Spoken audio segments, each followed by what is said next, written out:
Hola, ¿qué tal? ¿Cómo están ustedes? Bueno, continuando entonces con el ciclo de clases sobre la terapia de regresión o terapia de regresiones, vamos a ver entonces las secuencias y las etapas en las que se puede dividir una regresión de una experiencia traumática a una vida pasada. Como recordarán de la clase anterior, ¿qué es una regresión? Bueno, es todo esto. Es realmente Esto es cómo puede ser descripta una regresión. En particular, el estado expandido de conciencia que se genera y este campo unificado de conciencia que se genera entre terapeuta y paciente. Veamos entonces en qué consiste la secuencia de una regresión. Voy a ir explicando luego, una por una, con más detalle, cada una de estas etapas. Hay una primera etapa que es la preparación previa, es decir, vamos a estar trabajando entre 1 hora y media y 2 horas con un paciente, entonces tenemos que asegurarnos de que tenemos todo lo que necesitamos para realizar adecuadamente el trabajo terapéutico, entre ellos centrarnos en nuestro trabajo. La siguiente etapa es la entrada, es decir, las distintas técnicas de entrada que utilizamos en la terapia de regresiones para que la persona entre en ese estado expandido de conciencia, entre en la experiencia responsable. Una vez que la persona está dentro de la experiencia responsable, la vamos a ayudar a desarrollar dicha experiencia. Luego, en el decurso de esa experiencia responsable, que como recordarán es también una experiencia traumática o excluida de la conciencia, aplicaremos un principal instrumento terapéutico que es una batería de preguntas, que es el momento más traumático, cuáles son las reacciones físicas, emocionales y mentales, cómo está afectando la vida del paciente actualmente, qué le hace hacer, qué le impide hacer. Como les decía, lo vamos a ver en detalle en las siguientes diapositivas.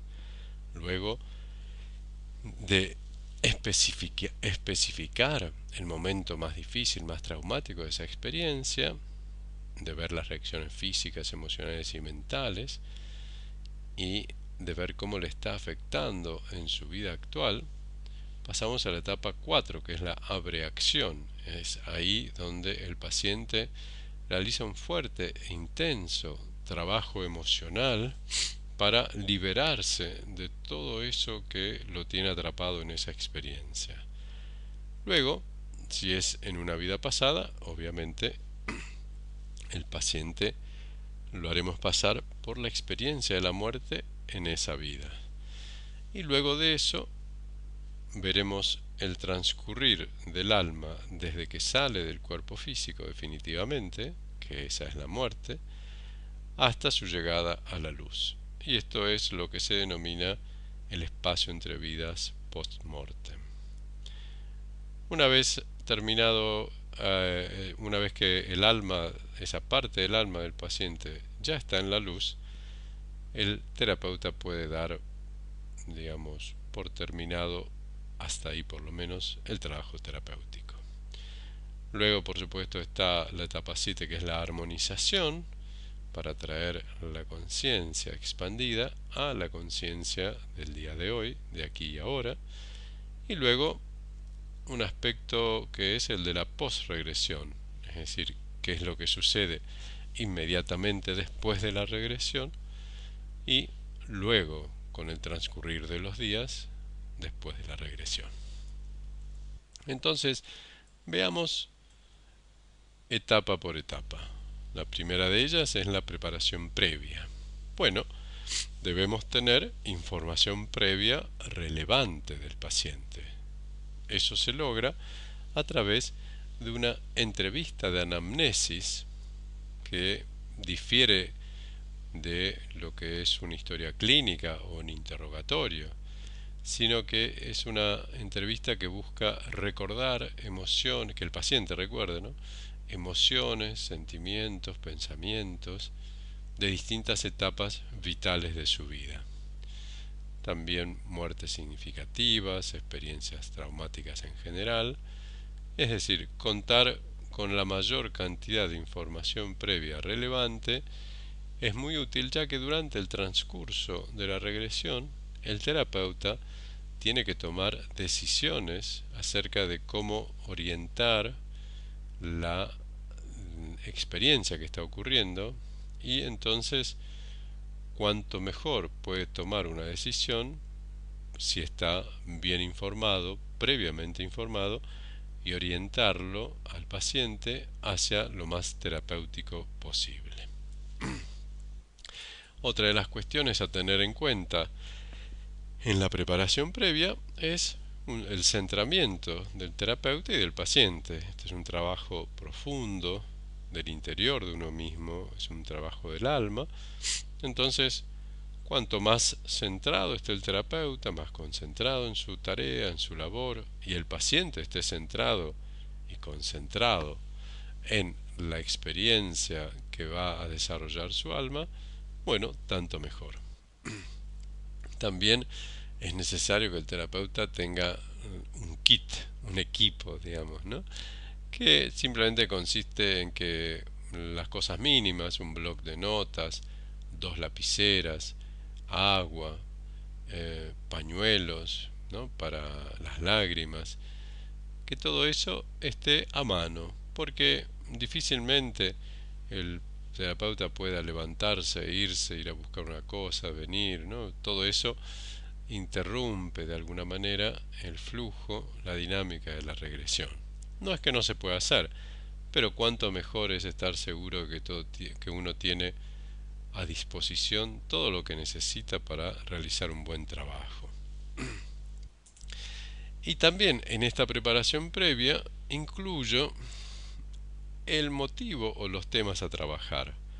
Y esto es esbozar, enunciar, delinear, identificar los motivos o temas a trabajar. No es necesario que el paciente tenga una clara definición de lo que necesita trabajar. Algunas veces esto es así.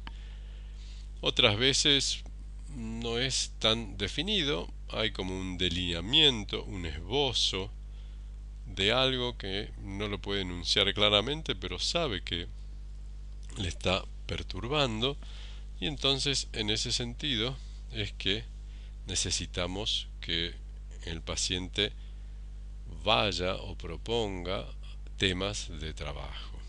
En este sentido, no sería adecuado que el paciente realice la regresión simplemente por una curiosidad banal, superficial. Quiero saber si fui Cleopatra o Marco Antonio. Ese tipo de cosas en realidad no están configuradas dentro de lo terapéutico. Está claro que las personas que vienen y se sientan delante de un terapeuta de vidas pasadas, en general, la gran mayoría, en algún lado le aprieta el zapato. Lo tenga más definido o menos definido, pero en algún lado le aprieta el zapato. La siguiente etapa es la etapa de entrada. Decimos de entrada al estado expandido de conciencia, pero le sorprendería conocer que en realidad el paciente, cuando llega a la consulta, prácticamente ya está en regresión, simplemente que todavía no se ha dado cuenta. Pero para eso, para desarrollar más conscientemente el estado expandido de conciencia, es que utilizamos distintas técnicas de entrada que se ven en mayor detalle en los cursos de formación. Aquí las técnicas más utilizadas en general y las que enseñamos exhaustivamente en los cursos de formación es la técnica del síntoma, es decir, concentrarse, focalizarse en el síntoma, en las sensaciones y emociones, sensaciones corporales, emociones, imágenes que se le puedan aparecer, y profundizar en ellas, porque eso es lo que nos lleva a la experiencia responsable. La técnica de los 5 pasos es un poco diferente, es para cuando hay una situación interpersonal o la persona tiene alguna dificultad por ser muy mental o controladora. Bueno, la técnica va como más despacio, permitiéndole al paciente ir dejando de lado temores, dudas y metiéndose cada vez más en la experiencia. La técnica de los 2 dedos es una vieja técnica de sugestión de trance, y la técnica del anciano archivero y del sendero interior son visualizaciones guiadas que facilitan, a través de motivos arquetípicos, el sendero interior que parte desde el centro de los ojos, la escalera que baja más y más profundo, cada vez más abajo, el encuentro con un ser que es el llamado anciano archivero de los registros akáshicos, ¿no? Todo eso es para facilitar el contacto con el inconsciente a través de arquetipos ya muy probados y reconocidos. Una vez que la persona llega a la experiencia, es necesario que la desarrolle. Recuerden que esta experiencia es una experiencia responsable de lo que está ocurriendo en su vida actual. Es traumática. Algo ocurrió que la persona o el aparato psíquico no ha podido procesar y elaborar por completo todo lo ocurrido en esa experiencia. Y al mismo tiempo es una experiencia excluida de la conciencia. Entonces, a la persona, por ejemplo, la persona puede decir: soy un guerrero y estoy en una batalla. Bueno, no sabemos si es la primera batalla y lo coronarán rey o la última batalla y lo decapitarán. Es necesario que la persona retroceda y avance en esa experiencia para saber cómo se llegó a esa experiencia, cómo es que avanza la experiencia, en qué termina la experiencia, etcétera. Algunas veces las personas pueden decir: está todo oscuro, no veo nada, siento una presión en el pecho. Entonces, a través de focalización y concentración, la persona despliega la experiencia y se da cuenta que está en una mina, se le derrumbó la mina encima y en realidad esa presión está ocasionada por las toneladas de piedra que tiene encima, ¿no? Es conveniente que la persona hable en presente y primera persona, y así se lo indicamos también durante la experiencia, ya que necesitamos que la persona se identifique eventualmente con el personaje, que sea el personaje, pues en esa misma medida es que va a experimentar sensaciones y emociones que finalmente darán su fruto terapéutico.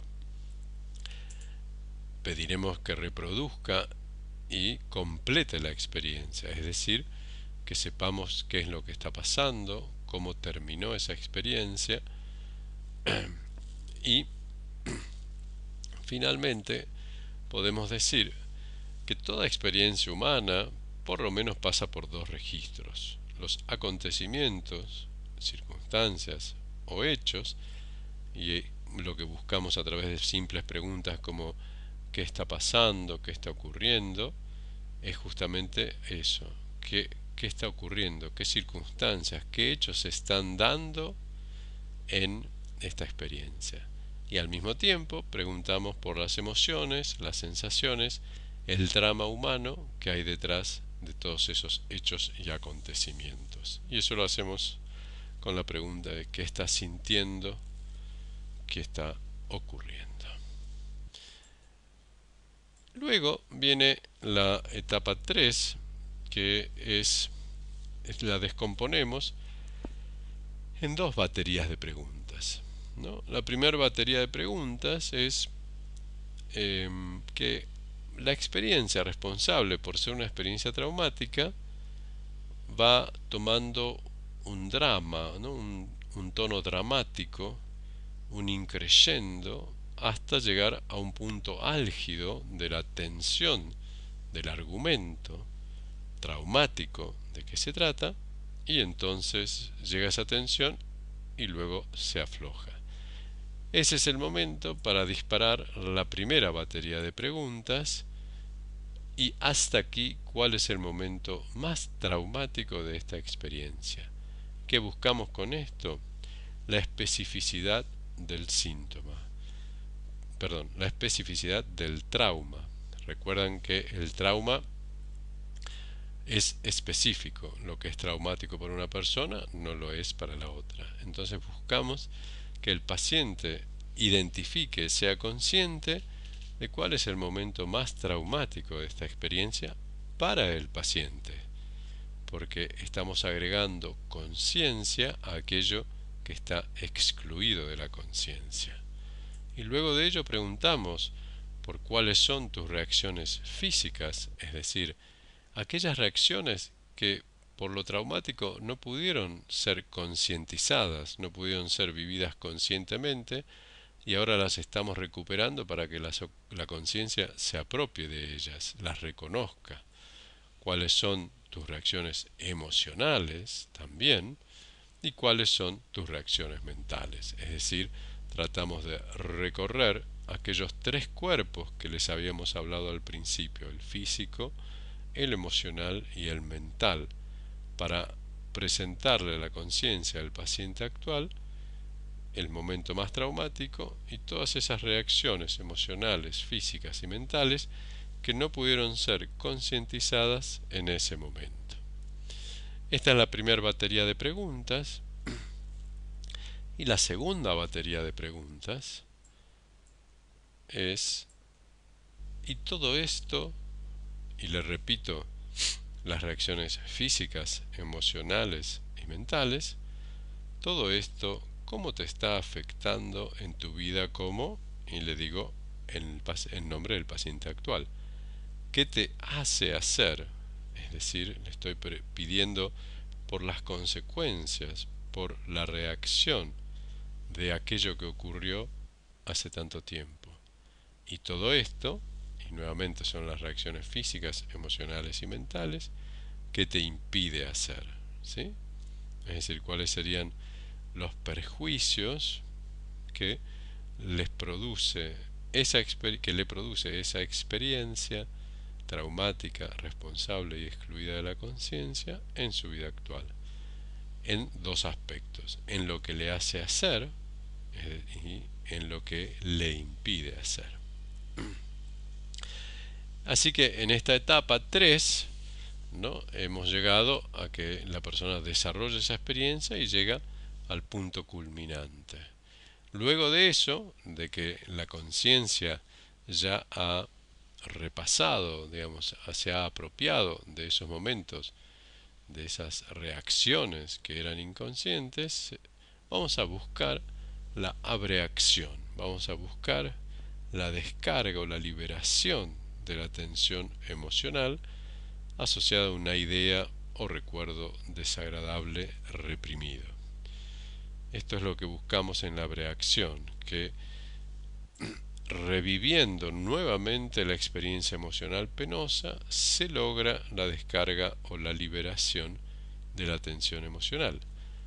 Esto, entre los antiguos griegos, ya se conocía el poder de lo que se llamaba catarsis, ¿no?, que era la purificación ritual o de cosas afectadas de alguna impureza. Y también hablaba del efecto que causa la tragedia griega en particular en el espectador, al suscitar y purificar la compasión, el temor, el horror y otras emociones. Es decir, lo que buscamos es, con palabras más o palabras menos, que se eliminen los recuerdos que perturban la conciencia o el equilibrio nervioso, como ha sido definido catarsis. Entonces, la siguiente etapa Ya hemos entonces observado que el paciente ha registrado el momento más traumático, ha registrado las reacciones físicas, emocionales y mentales, se produce incentivado por el terapeuta la reacción, la catarsis, la descarga, que ahora diga y haga todo lo que no pudo hacer y decir en ese momento, en esa experiencia, porque eso es un aspecto fundamentalmente sanador. Luego de eso, hacemos que la persona pase por la experiencia de la muerte en esa vida, como les decía, se trata de una experiencia en vida pasada. Si es una experiencia en vida actual, obviamente, por suerte, no lo hacemos pasar por la experiencia de la muerte. La experiencia de la muerte, como yo les decía, la importancia terapéutica es que la muerte sella el atrapamiento del alma en esa experiencia, y al pasar por la muerte se permite el desatrapamiento del alma de esa experiencia. Además de poder percibir y experimentar en sí mismo la continuidad de la conciencia luego de la muerte del cuerpo físico. En terapia de vidas pasadas hay distintos tipos de muerte, se trabajan en terapia de vidas pasadas los distintos tipos de muerte. Hay muertes por asfixia, por estrangulamiento, por quemaduras, por electrocución, por desangrado, por espada, por guillotina. En fin, la historia de la humanidad es rica en inventar y mostrar distintos instrumentos y herramientas para dar muerte al enemigo o a quien así se lo considere. Entonces los distintos tipos de muerte tienen también distintas implicancias terapéuticas. Por ejemplo, una persona que ha muerto en la horca, en una ejecución pública, y en esta vida ha nacido con circular de cordón, está muy clara el nexo entre una y la otra, porque el nacimiento, en terapia de vidas pasadas, el nacimiento revive y actualiza experiencias traumáticas de vidas pasadas. El alma necesita desatraparse de esas sensaciones, emociones y sentimientos y genera una experiencia tal que se pueda o no, dependiendo de si hay un terapeuta de vidas pasadas presente, se pueda desatrapar, liberar, descargar toda esa tensión que no lo pudo hacer antes. Otro de los conceptos importantes cuando hablamos de muerte es que la muerte es un proceso. La muerte es la separación definitiva del alma del cuerpo físico, y eso es un proceso que necesita el alma retirar toda la energía que llevó en el momento de la concepción, la vida fetal, el nacimiento y algunos años más aún todavía. Todo ese proceso que se produjo desde la concepción hasta adelante necesita revertirlo, necesita retirar la energía de todas las partes de su cuerpo. Y en la muerte es un proceso, es decir, hay un momento previo, hay un momento cúlmine y hay un momento posterior. Este momento posterior está caracterizado por la salida del cuerpo físico. Ese es un momento importante para que el alma tome conciencia de que efectivamente ese cuerpo físico se murió y que ya todo eso terminó. Que todas las experiencias, emociones, sensaciones, sentimientos de esa vida terminaron en ese cuerpo físico, y ella se está yendo hacia la luz, hacia ese aprendizaje, hacia ese espacio de aprendizaje y ese espacio de descanso que se denomina generalmente cielo, paraíso, morada de los justos, etc. En definitiva, hay que vivir la muerte durante la regresión en la terapia de regresiones, porque esto constituye una experiencia liberadora, desatrapadora. Luego de la muerte, la siguiente etapa es lo que se denomina el espacio entre vidas, post-mortem en particular. este espacio entre vidas post-mortem es cuando la conciencia se da cuenta de que efectivamente está en lo que los tibetanos llaman el bardo o el plano intermedio, el cuerpo donde están el cuerpo energético o el doble etérico. Es ese plano intermedio del que nos hablan tantas filosofías y religiones. La salida del cuerpo físico, como les decía, y hay que recuperar la energía del alma que animaba ese cuerpo físico. Necesitamos retirar, sacar, barrer la energía mental, psicológica, emocional, como ustedes la quieran ver, que todavía está atrapada en ese cuerpo físico. La necesita recuperar para llevar esa parte de su alma a la luz. También necesita devolver la energía a eventuales personas a quien pudo haberles robado o quitado energía. Al matar a otras personas, eso es lo que puede ocurrir. Tomo de la energía de la otra persona. Luego puede haber maniobras reparatorias en este espacio entre vidas, es decir, reparar en el sentido de arreglar algo, bueno, que estaba roto o estropeado, que se complete la gestalt, ¿no es cierto? Enmendar, corregir en ese sentido.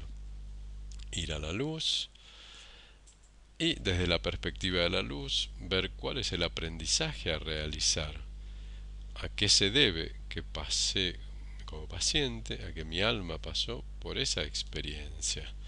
Y finalmente se invita al paciente a hacer el cierre de la experiencia. Una vez que se ha determinado que el paciente considera que está completado ese trabajo, por lo menos esa parte del trabajo, entonces se pasa a la armonización a través de la elección de un color. El paciente es el que define el color y lo invitamos a que envuelva su cuerpo en ese color, que todo su cuerpo vibre en la vibración de ese color. Se hacen algunas maniobras de restauración suaves, como por ejemplo coser, heridas, ¿no? O suturar, heridas cortantes, para sanar la integridad del campo energético, claro está.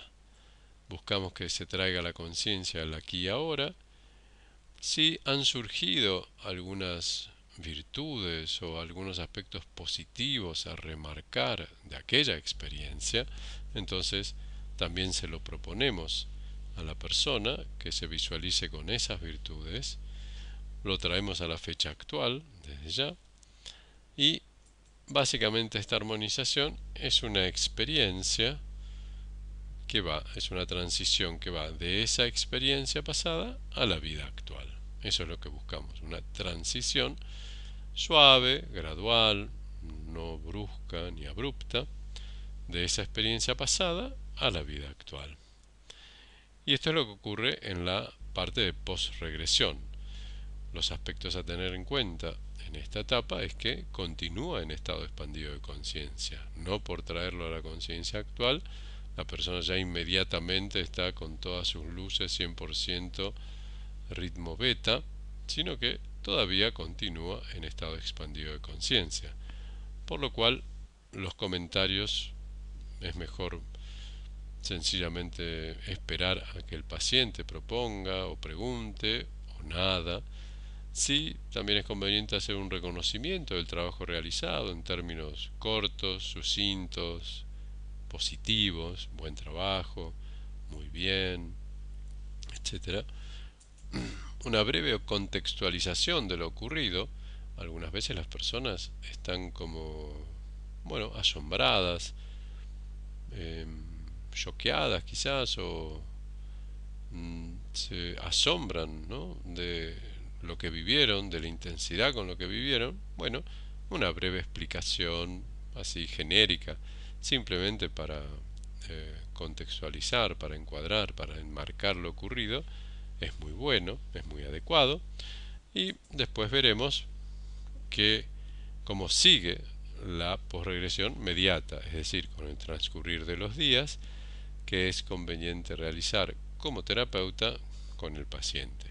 Esto dependerá mucho, por supuesto, del encuadre terapéutico con el que se maneje el terapeuta de vidas pasadas, ya que puede tener distintos encuadres terapéuticos, porque generalmente todos venimos de distintas fuentes. Podemos seguir con un tratamiento psicoterapéutico clásico de base psicoanalítica, o un tratamiento conductivo-conductual, o yoga, o visualizaciones, o etcétera, etcétera, etcétera. Todo dependerá del encuadre, de la formación, del trasfondo terapéutico del terapeuta de vidas pasadas luego de la regresión.